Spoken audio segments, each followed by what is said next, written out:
The inaugural Sullivan Cup was held recently, where Army tankers from all over the world gathered on Fort Benning to compete in a competition designed to test the armored tank crews on their versatility, both in the tank and on the changing battlefield. From old-school track repair to high-tech simulations, the tankers were put through the ringer as they vied for the coveted title of Best Tank Crew in the Army. The Fort Benning TV crew was out in force to give you complete coverage of the Sullivan Cup events, some VIPs, and of course, the winners.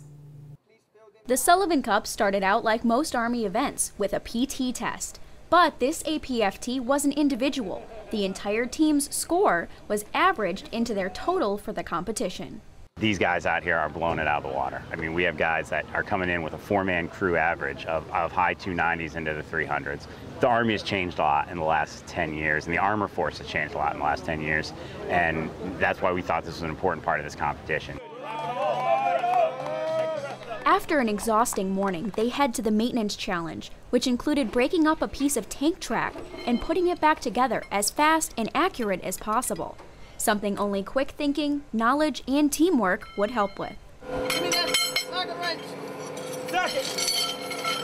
Teamwork's the big thing, kind of having a technique, ensuring everybody understands their job and role. You know, your track's going to take you where you need to go. So if something happens to that track, you need to be able to break that track, attach a new section of track, and get your track back together and that vehicle moving as fast as possible.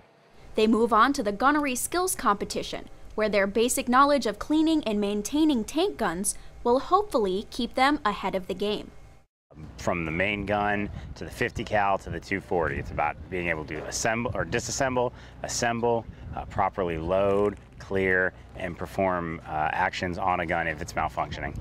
They have to prove they can do that in order to shoot live rounds. That's why that's one of our most important skills as tankers. The Sullivan Cup is important to the competitors and to the Army, but what does it mean to the prestigious man that it was named after? What's important to me is what it's doing to the Army, what it's doing to the Armor Force, and what it means for the Army. That's really what's important to me. As the competition progresses, we'll see what it means to each team as they advance further into the week.